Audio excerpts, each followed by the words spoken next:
I've transmigrated into the canon fodder male supporting character in a tragic romance novel. The female CEO hates me to the bone. And now, to save her lover, she's forcing me to divorce her. Elias, if you don't sign, I'll break your legs. I quickly calculated how much alimony I could get and signed the divorce papers without a second thought. It's laughable. This kind of disposable male character, anyone who wants it can take it. Me. I just want to enjoy life. Up, I was lying in warm sunlight on a sprawling estate that stretched across thousands of acres. It took me a few seconds to register what had happened. Just yesterday, I was a shady street vendor selling low-quality grilled sausages on a smoky corner, and now here I was. The body I now occupied belonged to Elias, a minor male character in a melodramatic, tragic romance. In the original plot, Elias had a business marriage with the female Elias. He was hopelessly in love with her for over a decade, but she never returned the feeling. Her heart belonged entirely to Benjamin. In an attempt to break them up, Elias committed every kind of wicked act imaginable. And in the end, he died a pathetic death falling off a cliff, discarded like trash. The thought made me shiver. This character wasn't meant to survive. He was a stepping stone, a plot device. If I wanted to live, I had to rewrite his story. I flipped over on the lounger, soaking in the sun, when my phone rang. Alice, I hesitated, then picked up. Elias, better get your ass over here right now. Her voice was like ice cutting through steel. Then it hit me. Yesterday, she had asked for a divorce. I refused. In a fit of madness, I had someone kidnap Benjamin. Alice had arrived just in time with her bodyguards. Benjamin escaped with only minor injuries. But now, she was coming to settle the score. Panic surged through me. I hung up and bolted to my feet. I had hurt her lover. Alice would kill me, no doubt. I had to run. I dashed inside, but the estate was so massive that by the time I reached the living room, I was drenched in sweat. Alice and I had always slept in separate rooms. She barely even let me step inside hers, but I knew where she kept her jewelry. Elias, the real one, was nothing but a foster son of the law, family neglected, not even given a single share of the family fortune. His bank account had a few lonely coins. They wouldn't last the month. Before I escaped, I needed money. I snatched up a sapphire necklace. It looked expensive. Just selling this could set me up for life. As I searched for more, something caught. My sketchbook. I opened it. It was a birthday gift. From Elias to Alice. Inside were years' worth of drawings, sketches of Alice from her teenage years. Each page dated, preserved with meticulous care. Even though she never loved him, Elias had loved her deeply. Truly, for over a decade. But to her, he was invisible. I remembered one scene from the novel right before Elias died. He begged Alice to look at him one last time. Nice. Not even a glance. All her love belonged to Benjamin. What a fool he was. I closed the sketchbook and kept searching. As I turned to leave, necklace in hand, I saw them 2 bodyguards approaching fast. It was too late. I was trapped. Half an hour later, I was dragged into a private room, and there she was, Alice, sitting at the center, glowing with cold, ethereal beauty, porcelain skin, eyes like frozen knives. It's a kind of face that could bring a kingdom to its knees. Number. Wonder Elias loved her to death, and next to her, Benjamin, the male lead. Tragic past, heroic heart, flawless looks, the kind of man female leads always fall for. Everyone else in the room rich, powerful, watching me like I was entertainment. Alice looked at me, her eyes sharp and merciless. Elias, get on your knees. Apologized to Benjamin. Benjamin gently tugged her hand. It's all right, Alice. But she refused. Cold. No. He dared to kidnap you. He's going to pay. I knew what this was. She wouldn't let me off easy. She wanted to humiliate me to give Benjamin a sense of justice. Fine. A real man knows when to bow his head. Survival came first. I dropped to my knees with a dull thud. I'm sorry, Benjamin. I shouldn't have had you kidnapped. The room froze. Even Alice looked stunned. The others stared, wide-eyed. And then I asked, do I need to kowtow? 2. Before she could answer, I slammed my forehead against the ground. Enough. Liz slammed the divorce agreement onto the table, her tone cold and threatening. Elias, if you don't sign today, I'll break your legs. I instinctively glanced down at my long legs and shuddered. Looking at the papers in front of me, I finally understood why she'd called me here. Calmly, I stood up and opened the agreement. Wait, what? After the divorce, she was offering me $200 million in alimony and 10 properties. Holy, what a deal. Tears started rolling down my face uncontrollably. I didn't want to cry. Wasn't sadness. Was just too much, too generous, too unexpected. Alice watched me crying and misunderstood, frowning with frustration. Elias, if you don't sign, but before she could finish, I had already signed my name and handed the document back. So, when do we go get the divorce certificate? Alice froze. She hadn't expected me to agree so quickly. Looked stunned, completely thrown off. You really agreed to divorce? She asked, her voice faltering. I turned my eyes toward Benjamin and gave a long sigh.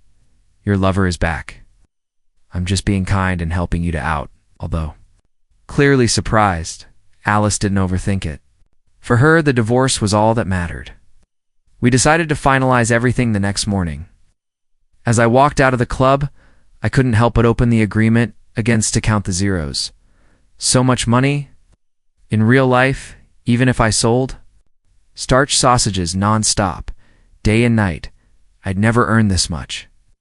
There was no need to buy a house. I could just pick one from the 10, live in it, and rent or sell the others. The thought made me lightheaded with joy. Alice had been surprisingly generous, though for her it was probably just pocket change. But just as I stepped back onto the estate, my phone buzzed. Alice, come to the old mansion. She hung up right after. I checked the time. It was just around dinner. Was she inviting me for a meal? A Lee family feast had to be something extraordinary. So I hurried over. But the moment I stepped into the Lee mansion, something felt wrong. The middle of the grand living room stood Alice and Benjamin. Sitting stiffly on the couch was Father Lee, his face like thunder.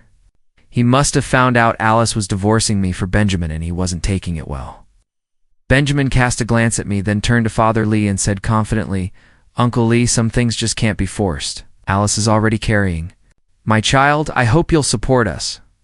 What the hell? So Alice had already been sleeping with Benjamin behind my back. But wait, I didn't remember any pregnancy in the original novel. Was the system glitching? Whatever. As long as the money was in my account, I didn't care who she was with. Alice looked at me, her expression mixed like she wanted to explain something. Her lips parted, but before she could speak, Father Lee exploded. He slammed a teapot onto the floor with a shattering crash. Pointing at Alice, his voice thundered. How could I have raised such a shameless daughter? He ranted for a long time, anger, disappointment, disbelief all spilling out. I just stood there quietly, saying nothing. I didn't love Alice anyway. Her betrayal didn't hurt me. But as a man, I had to admit it was a bit insulting. Alice never respected Elias, not even a little. Still, the thought of 200 million and 10 properties calmed me again, instantly. When Father Lee was finally done yelling, he ordered the servants to throw Benjamin out. Although furious with Alice's actions, he had no choice but to approve the divorce. Maybe out of guilt toward me, he even sent a few jade antiques as a parting gift. I hugged him, tears in my eyes, and whispered, Thank you, Father.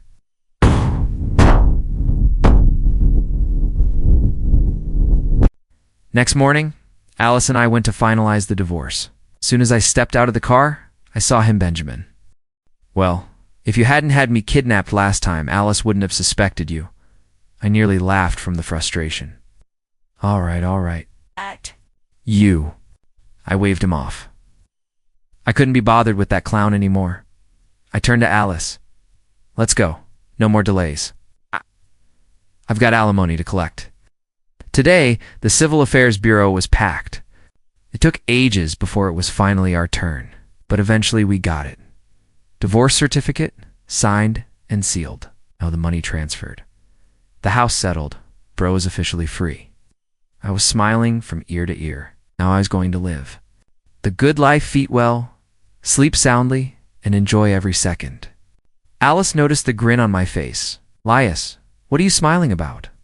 What was I smiling about? After everything I'd been through, the humiliation, the begging, the unrequited love, I finally got what I wanted. My freedom, my future, my fortune. Why wouldn't I smile? But I didn't feel like explaining any of that to her, so I shrugged. Nothing. Heading out. That same day, I moved out of the estate and into a spacious flat downtown. Not as grand, not as luxurious, but perfect for just me. The rest of the properties, rented out. The Law family, of course, was furious when they heard about the divorce. They even called me demanding I go beg Alice for reconciliation. To them, I had always been nothing more than a pawn, just a tool to secure the Law family's position with the Liss. I laughed, and I blocked them all, if someone else wants. To be the pitiful male side character, they're welcome to it. I'm done. I just want to enjoy my life. That night, I went to a bar. Life's short. Might as well live it. After just a couple of drinks, I ran into someone. Elias. You're actually here? After drinking? Lucille and eyes wide with surprise. I wasn't surprised. Elias had never been the type to visit bars. But I wasn't that Elias anymore. I pulled the divorce certificate from my pocket, held it up, and smiled. Freedom, baby. I'm divorced now. Don't I deserve to celebrate? Selena glanced down at the divorce certificate in my hand, then gave a small smile. Well then, how about I keep you company for a couple of drinks? Smirked. How about you buy me a drink? The Ma family, like the Liss, was ultra-rich. Selena was their only daughter. She had more money than she could ever spend, so I figured I'd help her out by letting her spend a little of it on me. She sat down, resting her chin on her hand, studying me. Alice isn't exactly a saint, but I doubt she'll be stingy with the alimony. I chuckled. I'm definitely getting remarried someday. Gotta start saving up for my next wife. Selena raised an eyebrow, already thinking about remarriage. That was fast. I shrugged, completely unbothered. What do you expect? That I stay celibate for her? Not happening. She's the past now. I'm not sure which part of that. Pleased Selena so much, but she suddenly offered to cover all my expenses for the night. I was thrilled and wasted no time ordering an expensive bottle of wine. The next morning, I woke up in a hotel room on the bed. Ow. Selena was sleeping beside me. I jolted up, immediately checking if I was still intact. Thank God nothing had happened. Lena opened her eyes, looked at me, and groaned. If you're gonna drink like that, at least know your limits. You're heavy as hell. Dragging you here nearly killed me. She stretched her arms, clearly still annoyed. Turned out I got too drunk last night, so Selena brought me to a nearby hotel. She stayed, just in case I threw up or something stupid and ended up falling asleep beside me. I looked at her and couldn't help but laugh. Compared to Alice, she was 10 times more reliable. I even remembered a time when Elias got drunk and argued with Alice. She got so mad, she had the bodyguards throw him out of the house. He ended up sleeping on the lawn all night. That night, Elias swore off drinking forever. After packing up, Selena and I checked out. As we stepped out of the hotel, I spotted Alice standing not far away. Benjamin was with her, dressed sharply in a suit. Probably here to meet a client. This hotel belonged to the Lee Group after all. Selena, thinking I hadn't noticed, nudged me and gestured subtly toward them. I just shrugged. A proper ex is like the dead. No need to greet her.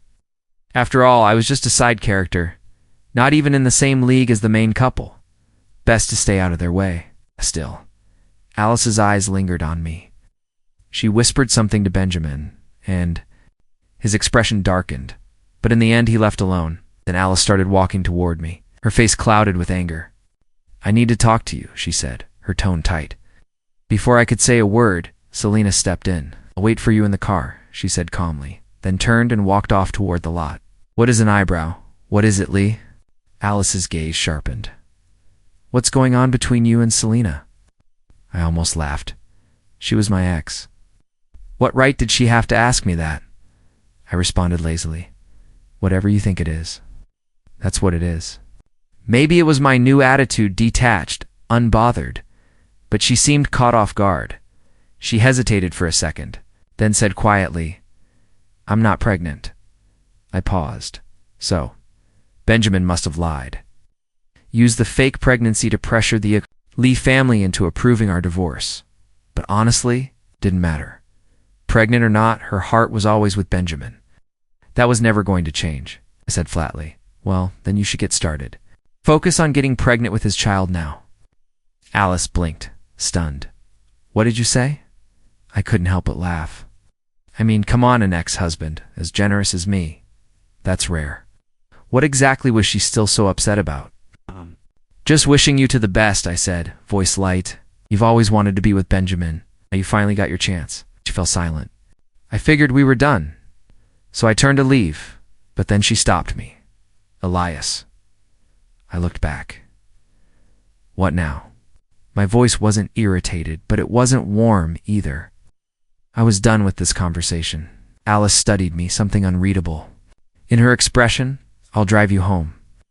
I shook my head and pointed toward the car up ahead. Aid. No need. Selena's taking me back. Without waiting for a response, I turned and walked away. When I got in the car, I glanced back. Elias was still standing there, completely still. Selena gave me a sideways glance. You're not seriously still thinking about Alice, are you? I laughed. Don't be ridiculous. Now help me out see that girl over there in the short skirt. Isn't she cute? I rubbed my eyes and leaned back. Life was just beginning. I'm still a little drunk. Can't see clearly. Selena rolled her eyes. I thought you were still hung up on Alice. Turns out you've already moved on and started eyeing other women. I scoffed. I'd have to. Be crazy to still care about Alice. She's nothing but bad luck for me. Honestly, maybe Elias really did die because of her hand. That's why I ended up in his place. Selena couldn't help but laugh, and I looked at her. She really did look good when she smiled. Calm, genuine. The next few days felt like bliss. I took a 2-week vacation, traveled a bit, saw the world for the first time with fresh eyes. Now I finally understand why so many people chase it's not about power. It's about freedom. The sheer peace of lying around doing nothing is an indescribable luxury. When I got back, Selena came over to visit. She brought some unexpected news with her. Apparently, Benjamin had married a rich woman overseas long ago. But when she found someone younger and better looking, she dumped him without hesitation. After the divorce, Benjamin returned to China to chase after Alice. No wonder he'd been so emotional when I brought up the divorce. He'd come crawling back, hiding his past behind sweet lies. And when Alice found out, she was furious. They flowed, explosive. In the heat of the argument, she accidentally fell down the stairs and got injured. Selena looked straight at me and said, if you want to get back together with her, now's your chance. She's in the hospital, she must have thought. I still carried feelings for Alice, probably because of how deeply Elias used to love her, how he followed her around for years, like a loyal dog. I sneered. Are you kidding? I want to live a long life, not waste it on her. Just then my phone rang. Alice. I picked up. Hello? Her voice was weak, barely a whisper. Elias, I'm in the hospital. I blinked. So, should I care? I'm not her mother. Still, I said flatly. Oh well, take care of yourself. There was a pause. Elias, aren't you coming to see me? And that's when it hit me.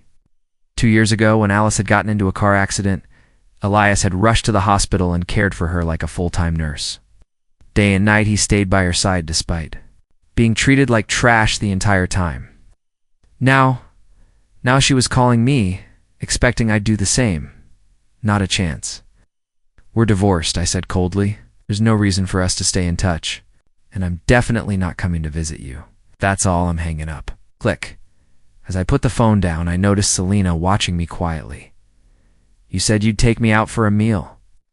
I blinked, surprised she remembered.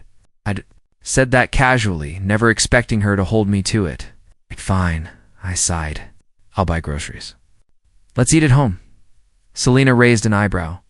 You can cook? The original Elias? No way, but me. I could. It's not hard. I'd hero grab ingredients and cook you a feast. To be honest, it was more about saving money. If we went out to eat, Selena would probably order a 10,000 yuan dinner without blinking. 2 hours later, Selena was sitting at the table with her thumbs up. "Wow, this is amazing," she said, impressed. "You're almost as good as a professional chef." As she picked up her chopsticks and started eating, she kept praising me. For a rich young lady who'd grown up eating the finest dishes, that was high praise. Watching her enjoy a simple home-cooked meal made me feel oddly satisfied too. Then, I dropped my chopsticks. Selena and I both reached for them at the same time. Our fingers brushed. We both froze. Her cheeks flushed bright red, definitely. Shy. She tried to pull her hand away, but I grabbed it gently. "Selena." She looked up at me, wide-eyed, surprised. My heart was racing. Her gaze was soft, different. Unlike Alice's cold, unreachable stare, Selena had warmth, quiet, strength. From the outside, she might seem proud and sharp, but in truth, she was feminine, kind, real. Honestly, I was just a guy who'd never had real romantic experience. My breath caught as I leaned in and kissed her on the cheek. Her eyes widened. "You?" Before she could finish, the doorbell rang. I got up to answer it. And there she was, Alice, standing outside, pale and thin, with bandages wrapped around her head. Her whole appearance screamed tragic beauty, like she was ripped straight out of a drama. She looked so pitiful. I stared for a second. Shook my head. Wasn't it just a breakup? Did she really have to show up looking half dead? Honestly, she seemed like one of those obsessive love addicts. Her voice trembled as she spoke. I looked through that album, and now I finally know how much you loved me. I'm sorry, Elias, I was wrong. Can you forgive me? It was true, Elias had loved Alice deeply. Anyone could see that from the album, but I wasn't him. I didn't respond. Her eyes welled. With tears, Elias? I regret it, she choked out. I shouldn't have divorced you. These past few weeks, I missed you so much. Please, can we start over? The old Elias had seen her crying like this, eyes red and full of sorrow. His heart would have shattered. But I wasn't him. She could cry, scream, or crawl, it wouldn't matter. There's no such thing as a regret pill, Alice, I said calmly.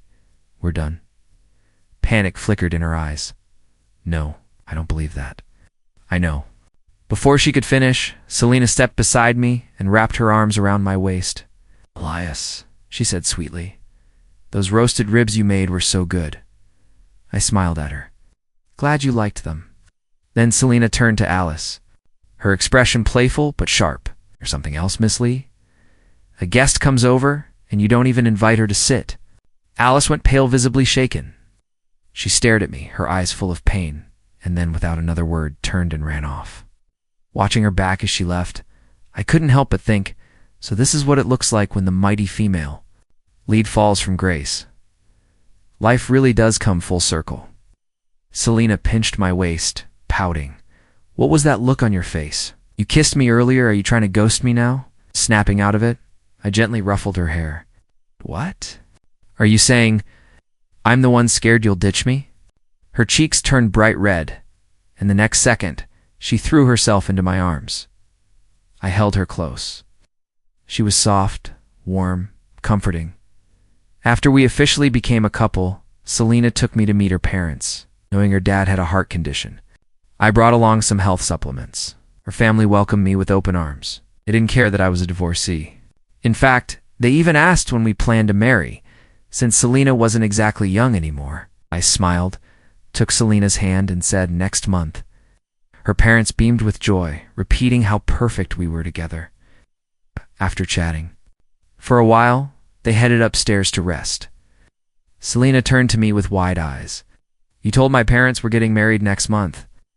But then she saw the diamond ring on my finger. She froze. Yeah. I had already bought it before coming here. I didn't want to risk missing my chance with her. I wanted to marry her soon. Looking at her, I spoke with sincerity. Selena, will you marry me? The ring sparkled a full 10 carats. Flashy. Bold.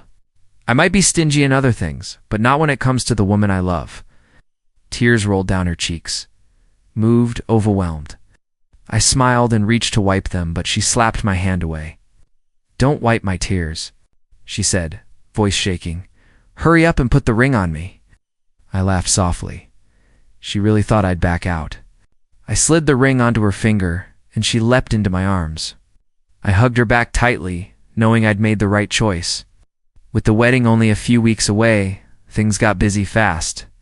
The next morning, I accompanied Selena to a bridal shop to try on dresses. After picking one out, she headed into the changing room while I waited on the sofa. That's when I felt it a stare. I looked up. Alice. She stood there, eyes locked on me. "You're really going to marry Selena?" she asked. I nodded without hesitation. Yes, the date's already set. Her expression crumbled. "Can't you not marry her?" Alice, I interrupted, meeting her gaze. "You don't love me. You're just being possessive now that you've seen me with someone else." If she hadn't learned that Benjamin had lied to her, she never would have come back. Never would have looked my way. She shook her head, crying. "No, I always thought I loved Benjamin. But after we divorced, I realized. I regretted it. Elias, I can't let you go. I love you." I glanced toward the fitting room, not wanting Selena to walk out and see this mess. Even so, my voice stayed firm. "Even if you regret it, that has nothing to do with me. Alice, I only want to be with Selena now." Her tears fell harder. I added quietly, "Don't you get it? I don't feel anything watching you cry. I don't love you anymore." Alice stood frozen, biting her lip. Then she silently turned and walked away. Outside, it had begun pouring. She didn't have an umbrella. Rain soaked her hair, her clothes turning her into a pale, trembling mess. She looked utterly miserable. I'd never seen Alice like this before. She used to be so proud, untouchable.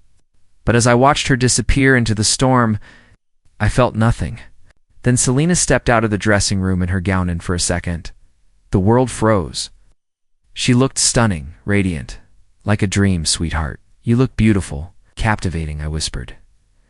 Selena blushed and smiled. "You're such a sweet talker." I pulled her into my arms. No lies this time. I mean every word. Selena was the woman I was meant to be with. When the wedding day finally arrived, we were both filled with joy. After the ceremony, I scooped Selena into my arms and carried her out of the corner of my eye. I thought I saw a familiar figure in the crowd lists, but I didn't stop. Didn't even look twice. I had everything I wanted right here in my arms. I looked down at Selena and smiled, completely content. "Sweetheart, already waiting at the door? TCH, he really couldn't stay away. There was something different about him today. His posture, his gaze, the smugness in his eyes made it obvious he thought he'd won. Alice was pregnant with his child. That meant victory. But I wasn't Elias, a fool from the novel. I wasn't going to fight him over Alice. I had no interest in becoming some tragic lover. All I cared about now was getting the divorce, collecting the money, and living the good life. Luckily, there weren't many people at the office that day. In no time, Alice and I were called up. 10 minutes later, we walked out both looking drained, both silent. The past was over, and my new life had just begun. "Divorce certificate?" Benjamin asked anxiously, eyes fixed on Alice. She shook her head. "No." Benjamin frowned. "How is that possible? Did Elias back out? Refuse to sign?" I rolled my eyes at him. "You've never been divorced, have you? There's a cooling-off period now. You have to wait 30 days before anything's final." Honestly, I'd just learned about that myself. It was annoying. I was already frustrated, and I didn't notice Benjamin's eyes flicker with a hint of guilt. Then he raised his voice. "Of course I've never been divorced." I blinked. What was he yelling for? I didn't care if he had or hadn't been through a divorce. It was none of my business. Benjamin turned toward me, eyes sharp. "Elias, I'm warning you when the time comes. Show up like a man. Don't even think about backing out." I gave him a cold, lazy smile. Sure, whoever doesn't want the divorce is the dog. Alice's face instantly turned green with fury. I didn't care if she was green, red, or purple. I turned and strutted off without a second glance. To make sure nothing went wrong with the divorce and to secure my alimony, I kept showing up in front of Alice every single day. I made myself so irritating that she couldn't stand the sight of me. At the same time, I wanted to see if I could squeeze a little more out of her. After all, I'd spent years humiliating myself in the name of love. Some financial compensation was the least I deserved, and when it came to money, the more the better. Eventually, Alice had had enough. She snapped and threw a black card at me. Get lost. I stared at the card in my hand. No matter how hard I tried to play it cool, a smile crept onto my face. All right, I said, I'm out of here. Still stuck in that 30-day waiting period, I figured I might as well enjoy myself. First, stop a luxury car dealership. I swiped Alice's black card and drove out with a brand new Rolls-Royce Cullinan. Alice might have been a heartless gold digger, but when it came to money, she had never been stingy with Elias. That was one of the few redeeming things about her. As I cruised through the city in my brand new ride, heads turned wherever I went. Who could blame them? A handsome man in a luxury cart was hard not to stare. Next, I stopped by the hospital for a full-body checkup. What was the point of getting rich if I didn't live long enough to enjoy it? But just as I was stepping out of the hospital, I heard someone call my name, Elias. I looked up. Was a woman Selena? She was the original character's childhood friend. Sweet, quiet. She'd secretly loved him for years. But Elias had been blind, hopelessly obsessed with Alice, and never gave Selena a chance. That choice had made the two women bitter rivals. After Elias married Alice, he barely spoke to Selena again. I shook my head slightly. To have someone like her by your side and ignore her. What was Elias thinking? Are you sick? She asked. Gently, no, I replied. Just a routine checkup. You. She raised a small paper bag in her hand. Picking up my dad's heart meds. Then, after a slight pause, she added, I heard you're divorcing Alice. I nodded. Yeah, she's pregnant with Benjamin's child. What am I supposed to do, stay married to her and celebrate the new year together? Selena's expression shifted. First shock, then suspicion. She looked at me closely. Elias, you've changed. You used to be completely obsessed with Alice. I cleared my throat awkwardly. After chasing someone for years and getting nothing in return, you get tired. Let her love whoever she wants. I'm handsome and I've got money. I'll have no problem finding a wife. Selena kept staring, trying to figure out what was different. I gave a dry chuckle to cover my discomfort. Anyway, I've got to go. Let's grab a meal sometime. She was too sharp for her own good, so I walked away before she could figure me out completely. With 28 days left before the cooling-off period ended, I spent every day eating, drinking, shopping, and packing my bags. Whatever I didn't need, I'd sell later. The more I took with me, the better. The day the waiting period ended, I reminded Alice to go get the divorce. Finalized. She looked at me, brows furrowed. Elias, why do I feel like you want this divorce more than I do? I stared back, confused. What man would want to keep a woman who had cheated on him and gotten pregnant by someone else? How my desire to leave. Wasn't strange. It was sane. I'm just thinking of you, I said. If we wait too long and your kid is born, whose name goes on the birth certificate, it can't be mine, right? Alice was silent for a few moments. Then she looked at me, Elias. But I cut her off. Enough. Don't say anything else. The child can't go on my household register. I don't want to be a dad. Alice's face darkened. We walked to the parking lot, and just as we were about to get into the car, her phone rang. I couldn't hear what the person on the other end was saying, but her expression turned cold grim. The moment she hung up, she grabbed my arm, her grip tight, her eyes burning with anger. Benjamin's missing. Do you have something to do with it? Where did you take him, Benjamin? Missing? I immediately shook my head. It's not me. But Alice didn't believe me. Her voice sharpened with accusation. Impossible. You must be the one. You don't want the divorce, so you hid him. Her words cut. Elias, you're despicable. I clenched my jaw. I really wanted to curse. Sure, the original Elias had done some shady things to Benjamin, But I wasn't him. I was busy stacking money, not playing childish games. Still, I didn't actually want Benjamin to be in real danger. Because if something did happen to him, Alice would never believe I wasn't involved. I frowned. How do you even know he's missing? Did you double check? She glared at me. According to her, she and Benjamin had planned to meet for lunch. About an hour ago, she sent someone to pick him up, but no one could reach him. He wasn't at home, wasn't answering his phone.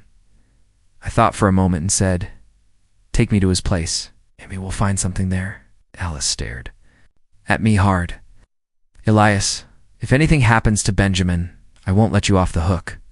I didn't even bother responding. Arguing wouldn't help. Finding Benjamin came first. When we got to his place, I looked around quickly, but thoroughly. Nothing. No clues, no signs. It was as if he had vanished into thin air. Had he? Transmigrated. Into another novel like me? Is he doomed to become cannon fodder too? Alice's glare sliced through the air. "Elias, if this is one of your tricks." But just then, I heard something. Before she could finish, I rushed to the bathroom. I flung the door open and there he was. Benjamin, slumped next to the toilet, passed out cold, reeking of alcohol. Alice dropped to her knees beside him, panic in her voice. "Benjamin, Benjamin, wake up." Benjamin slowly opened his eyes, blinking in confusion. "Alice, what are you doing here? We were supposed to meet for lunch. Did you forget?" Benjamin groaned as he stood up. I forgot. I drank too much with some friends last night. I turned to the bodyguards. "Seriously? None of you thought to check the bathroom?" One of them lowered his head in shame. "We didn't think he'd be in there. Fair. No one expects someone to pass out next to a toilet." That was uniquely Benjamin. Alice snapped at them, furious. "You're all useless." I rolled my eyes. For someone with such sharp business instincts, she really lacked common sense sometimes. "Former fiancé," I said coolly, "do you think next time you could check the facts before accusing me? Don't just blame me because it's easy." All that drama over nothing. It was just a misunderstanding. Somehow I ended up looking like the villain again. But before Alice could say anything, Benjamin cut in.